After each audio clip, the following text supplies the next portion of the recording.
नमस्कार, मैं यशपाल हंस करनाल से। आशा है आप प्रसन्न होंगे। ईश्वर की कृपाएं आप पर बनी होंगी, आर्थिक स्थितियां उन्नत होंगी, परिवार में परस्पर भाईचारा और प्रेम बना हुआ होगा, संतानें आज्ञा में होंगी और उन्नति के मार्ग पर अग्रसर होंगी। ईश्वर आपको सुखी रखे, आपके पास धन की अल्पता ना हो, क्योंकि धन की अल्पता इंसान को कलयुग के अंदर बहुत तंग करती है। मैं प्रभु से प्रार्थना करता हूँ, अपनी देवी माँ सरस्वती से प्रार्थना करता हूँ कि आपके पास धन हो। और आज मैं आपसे एक पहली बात करने के लिए भी कोशिश कर रहा हूँ कि आप अगर जीवन के अंदर उन्नति करना चाहते हैं, बड़ा लंबा जीवन जिया हमने, तो आप दूसरों की गलतियां निकालने से पहले अपनी गलतियां निकाल लिया कीजिए। Don't try to be a critic. अपनी बात को करने का विशेष एक अंदाज रखिए। अपनी बात को अगर दूसरों तक पहुंचाना है तो बड़े तरीके से पहुंचाइए, ताकि आपको समाज में मान और सम्मान मिलता रहे। आप किसी के हर एक की आंख के प्रिय रहें, आप हमेशा सबको प्यारे लगें।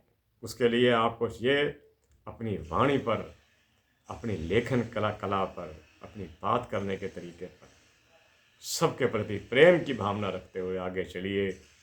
क्योंकि मैं ये देखता हूँ कि ईश्वर आप कितने दयालु हैं। कोई व्यक्ति अगर दुष्कर्म भी करता है, जिस दिन करता है उस दिन भी आप उसे भोजन देते हैं, उस दिन भी आप उसे भूखा नहीं, क्योंकि आपकी पॉलिसी बड़ी गजब की है कि तू जिस दिन मेरे पास आएगा तेरे साथ मैं सारा हिसाब कर लूँगा। जब तक तू है संसार के अंदर, तू भोजन भी कर, सब कुछ जो सुख है ले। उनका तो हिसाब चित्रगुप्त करता है। चित्रगुप्त किसे कहते हैं आपको पता होगा? जो अंदर हमारे चित्त बैठा है ना, गुप्त चित्त बैठा है, ये सारी रिपोर्टें हमारी भगवान को पहुंचाता है। सब रिपोर्टें जा रही हैं, हमारे साथ पहुंच जाती हैं, वाया शिवपुरी पहुंच जाती हैं वहाँ पर। तो हमें क्रिटिक नहीं बनना, हमें सबके साथ प्रेम और सौहार्द का वातावरण बनाकर चलना है। मैंने कई लोगों को ऐसा देखा जिन्होंने अपनी कुंडलियों में परिवर्तन कर दिए अपने सदकर्मों के माध्यम से। तो मेरे प्यारे बंधुओं, आज मैं आता हूं कि किस लगन का क्या फल है और कौन सा लगन हमें क्या चीज देता है। पहला लगन मेष, स्वामी महाराज मंगल एक आक्रोशित ग्रह हैं, जो लड़ाई झगड़े के स्वामी भी कहे जाते हैं, क्योंकि उनका जो वस्त्र दिखाए गए शास्त्रों के अंदर, काले वस्त्र पहनना, सदा उनकी आंखों में क्रोध, तो वही चीज़ें मेष लगन वालों में भी आती हैं और ये वृश्चिक लगन में भी है। मैं आगे आपको बता रहा हूँ आपको। तो आप, हाँ, कई बार लगन के ग्रह की स्थितियाँ, स्वामी की स्थितियाँ इतनी अच्छी हो जाती हैं कि कोई फर्क नहीं पड़ता। अगर मेष लगन का स्वामी महाराज मंगल दूसरे घर में, वृष राशि में, शुक्र के घर में अच्छी स्थिति में बैठ जाए तो काफ़ी हद तक व्यक्ति को अच्छा स्वभाव भी देता है। ऐसे व्यक्ति थोड़ा सा तीक्ष्ण अवश्य बोलते हैं, लेकिन उनके मन के अंदर कम खोट होते हैं। अगर मेष लगन का स्वामी नीच का होकर चतुर्थ भाव में, कन्या कर्क राशि में आ जाए, तो चौथा घर तो वैसे ही मन का है, आप खुद अंदाज़ा लगा सकते हैं कि क्या स्थितियां रहेंगी। तो मेष लगन अच्छा लगन है, आदमी को तरक्की देता है, अच्छे काम देता है, वो अच्छी तरक्की कर सकता है, इसमें कोई संशय नहीं। अगर कुंडली के अंदर मंगल अच्छा हो और मंगल के साथ दूसरे बैठे हुए ग्रह अच्छे हो, मंगल अस्त ना हो, वक्री ना हो, राइज करेगा। दूसरा, स्वामी वृष राशि, दूसरा लगन वृष, स्वामी महाराज शुक्र, वही बात। अगर स्थिति उसकी अच्छी है शुक्र की, वृष के अंदर अगर कहीं महाराज शुक्र बृहस्पति के घर मीन राशि के अंदर उच्च के होकर बैठ जाएं, तो व्यक्ति वास्तव में उच्च होगा, उसका स्वभाव भी उच्च का होगा। आप ये देखिए, चाहे वो स्थिति कहीं भी जाके बैठ जाए, अष्टम की बात मैं नहीं करता, शुक्र ठीक है, ऐसा आदमी लग्जरी को लाइक करता है और लग्जरियस आइटम उसे मिल भी जाती हैं और वो इन्हीं चीज़ों में प्रसन्न रहता है, विनोदी भी होता है, हो सकता है रोमांस और रोमांटिक स्वभाव को भी प्राप्त करता हो। राशि तीसरी राशि मिथुन लगन हो किसी का, बुद्ध के पास चला गया, ऐसे व्यक्ति बहुत अच्छे अध्यापक बन सकते हैं, दूसरों को अच्छी गाइडलाइंस दे सकते हैं और एक अच्छा जीवन जी सकते हैं। मैं तो बुध का प्रशंसक वैसे भी हूँ कि महाराज बुध एक छोटा सा ग्रह होकर ऑर्बिट के अंदर, लेकिन कमाल की शक्ति रखता है, क्योंकि इसमें त्वरित निर्णय लेने की शक्ति है। अन्य किसी ग्रह के अंदर त्वरित निर्णय लेने की शक्ति नहीं, क्योंकि ये मरकरी है, पारा है। पारा बहुत जल्दी अपने रिस्पॉन्स देता है। जमीन पर गिर जाए तो खंडित खंडित हो जाता है, फिर इकट्ठा नहीं होता। ऐसे व्यक्ति के विचार अगर आपके साथ प्रेम के बने हुए हैं तो बने रहेंगे।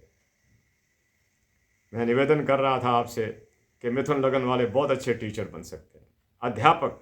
और अध्यापक को स्कूल का नहीं, वो अंतरिक्ष यान के भी अध्यापक हो सकते हैं। कहीं ऐसे स्फीयर में चले जाएं जहां वो बहुत अच्छा अध्यापन कार्य कर सकें, दूसरों को पढ़ा सकें। टीच कर काउंसलिंग भी तो एक टीचिंग है। मैं ज्योतिष पढ़ाता हूं, ये भी तो एक टीचिंग है। व्यक्ति जो कार्य, मैं टेलर्स को देखता हूं, वो बच्चों को टेलरिंग सिखा रहे होते हैं। मैं औरों को देखता हूं, उनको बच्चों को सिखा रहे होते हैं, तो वो भी एक टीचिंग है। ऐसे लोग अपने काम में दक्ष होते हैं। मेरे प्यारे बंधुओं, अगली राशि कर्क, स्वामी महाराज चंद्रमा। चंद्रमा मन का मालिक है। जिसकी कुंडली में चंद्रमा मजबूत हो जाए वो लड़खड़ाया नहीं करते। और कर्क लगन एक ऐसी राशि है, एक ऐसा लगन है,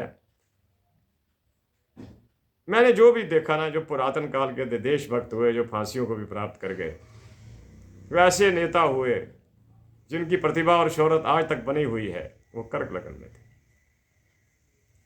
जिन्होंने कुछ किया।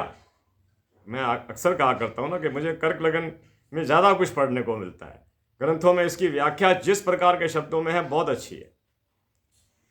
तो कर्क लगन एक विशेष लगन है। जिनका कर्क लगन है वो भावुक ज़रूर होगा और ओवर इमोशनल भी कई बार हो जाएगा, तब वो खता खा जाता है। ओवर इमोशनल ना होना और ज़िंदगी के अंदर डरना मत। कर्क लगन का व्यक्ति चूंकि मन का स्वामी हो जाता है, उसको हर चीज़ का आगे का डर रहता है। कल ये ना हो जाए, परसों ये ना हो जाए। इन चीज़ों से अगर आप बच जाएं, अगर आपकी कुंडली के अंदर वास्तव में सूर्य और मंगल मजबूत हो जाएं और कर्क लगन हो, कोई चिंता मत। अगला लगन सिंह, स्वामी महाराज सूर्य। अगर सूर्य के सिंह लगन में दशम स्थान को या नवम स्थान को प्राप्त कर जाएं, व्यक्ति भाग्यशाली भी होगा, राजपत्रित कर्मचारी हो सकता है, राजनीति में भी जा सकता है। अगली राशि कन्या, स्वामी महाराज फिर बुध आ रहे हैं। कन्या लगन वाले व्यक्तियों के अंदर शास्त्रों का मत है कि ऐसे लोग नौकरी करके ज़्यादा प्रसन्न होते हैं और उनको प्राप्ति भी उससे ज़्यादा होती है। और ऐसे लोग अध्यापक भी हो सकते हैं, प्रोफेसर्स भी हो सकते हैं, लेक्चरार भी हो सकते हैं, बहुत ऊंचे पदों पर जा सकते हैं। क्योंकि जो लोग रिस्पॉन्सिबल पोस्ट पर चले जाते हैं वो लोग बहुत ज़्यादा उन्नत हो जाते हैं, तरक्की को प्राप्त कर जाते हैं। मेरे प्यारे बंधुओं, अगली राशि तुला एक तराजू है। ऐसे व्यक्ति तोल कर बोलते हैं और सही बात करते हैं। उनकी विचारधारा बहुत अच्छी। अगर तुला राशि का स्वामी शुक्र अच्छी स्थिति को प्राप्त कर जाए, अच्छी स्थिति आप समझ सकते हैं, पंचम में हो, नवम में चला जाए, दशम में चला जाए, एकादश में चला जाए, धन और ऐश्वर्य के स्वामी बन जाएंगे, सुखों के मालिक बन जाएंगे। मैं आज केवल लगन पर चर्चा कर रहा हूं। अगला वृश्चिक लगन का व्यक्ति, वृश्चिक लगन को शास्त्रों ने कुछ क्रोधी, जैसे मैं बता रहा हूं मेष लगन को, ऐसे लोग विंडिक्टिव नेचर के होते हैं, बदले की भावना को रखना। कोई बात मुंह पर कर रहा है तो उसी को वहीं जवाब देने शुरू हो जाएंगे। उससे क्या होता है कि दो व्यक्तियों में बना हुआ प्रेम परस्पर टूट जाता है। मंगल अगर इनकी कुंडली के अंदर ठीक हो, समझ लीजिए वृश्चिक लगन है और एकादश में मंगल चला गया। अगर कहीं मंगल एकादश में चला जाए, मैं दावे के साथ कह सकता हूं, ये लोग अगर खाने पीने का कोई कार्य कर लें, कोई रेस्टोरेंट, होटल, ढाबा आदि या कुछ भी खाने की आइटम्स हो, बहुत चलेगी।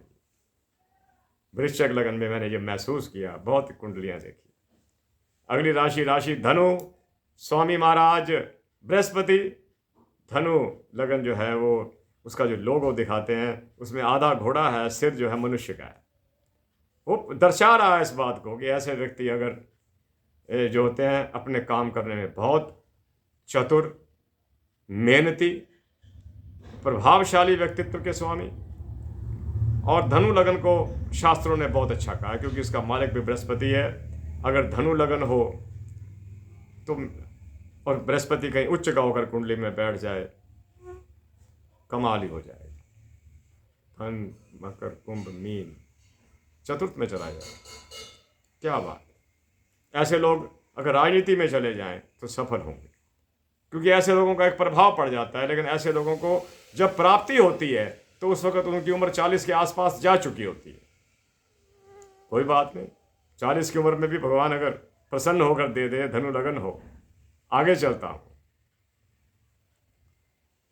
मकर लगन, मकर लगन एक ऐसा लगन है जो शनि की पहली राशि है मकर। हालांकि ये केंद्र राशि है, और अगर इसमें भी शनि ठीक स्थान पर बैठ जाए तो दशम में शायद ये देखा जाए तो चतुर्थ वो हो गया, कर्क हो गया, हाँ अगर चला जाए तो व्यक्ति को बहुत कुछ देने में सामर्थ्यवान हो जाता है। मकर लगन का स्वामी शनि अगर ठीक स्थान पर चला गया, कहीं उच्च ग्रह को प्राप्त, उस स्थान को प्राप्त कर गया, तुला राशि में चला गया, बहुत कुछ देगा। अगली राशि कुंभ, स्वामी फिर शनि है। कुंभ को शनि की प्रबलतम राशि माना गया। 2 राशियां हैं, मकर और कुंभ, लेकिन कुंभ उनकी ज़्यादा प्रबल राशि है। मेरे प्यारे बंधुओं, कुंभ लगन हो जिसका, ऐसे व्यक्ति थोड़ा सा स्वार्थ को आगे रख के चलते हैं, स्वभाव है उनका। ये शास्त्रों का मत है, मैं पराशर संहिता की बात कर रहा हूँ। वो दूसरों के प्रति त्याग नहीं कर सकता। कई लोग होते हैं ना, वो अपना ही कुछ त्याग करके दूसरे का भला करने की कोशिश करते हैं। कुंभ लगन वालों का ये शायद नीति नहीं रही होगी, शास्त्रों का ये मत है। तो इसमें ये मतलब नहीं कि वो कोई बुरे लोग होते हैं, लोग बड़े अच्छे होते हैं कुंभ लगन वाले। दरअसल वो एक अपने संगठन में रहते हैं, लेकिन वो अपने संगठन का हमेशा ही भला करते हैं। बाहरी लोगों के लिए वो जैसे भी हों, लेकिन अपने संगठन के लिए वो एक बहुत ही कल्याणकारी व्यक्तित्व के रूप में आगे आते हैं। ये उनकी विशेषता। अंतिम राशि मीन, स्वामी महाराज बृहस्पति, ये जल राशि है और महाराज बृहस्पति की राशि है। ऐसे लोग अगर इस लगन के अंदर मीन लगन हो और महाराज शुक्र बैठे हो तो बात ही क्या है। ऐसा व्यक्ति सुंदर भी होगा, विद्वान भी होगा, प्रभावशाली भी होगा। इसी के साथ 13 मिनट हो गए। मैं आज के इस छोटे से वीडियो को समाप्त करता हूँ और आपसे फिर कहता हूँ, वयम राष्ट्र जागृयाम, हम राष्ट्र में जागते रहें, ये ज़रूरी है, और अपने जीवन के हर पल में जागते रहें। हम दूसरों के प्रति स्नेह और प्यार को रखें। जो दूसरों के प्रति स्नेह और प्यार को रखता है, ईश्वर स्वयं उसके साथ प्यार करते हैं और हर दुख के अंदर उसके साथ रहते हैं। ये आजमाया हो। जब जब हम वो लोग जो उसके बनाए हुए बंदों से, मानव से और उसके जीवों से प्यार करते हैं, ईश्वर सदा उनका सहयोग किया करता है। ये ईश्वर का सिद्धांत है मेरे बंधुओं। इस मध्य मैंने जो चर्चा करनी थी आपसे करी, मुझे अच्छा लगा। भगवान आपको सुखी रखे, प्रसन्न रखे और आप उसकी कृपा में रहें। इसी के साथ मैं यशपाल हंस आपसे आज्ञा चाहता हूँ और आशा करता हूँ कि आपको ईश्वर हर सुख से युक्त करे। जो आपकी सद इच्छाएँ हैं, अच्छी इच्छाएँ हैं, ईश्वर में पूरी करे। जय जगत, जय भारत, नमस्कार।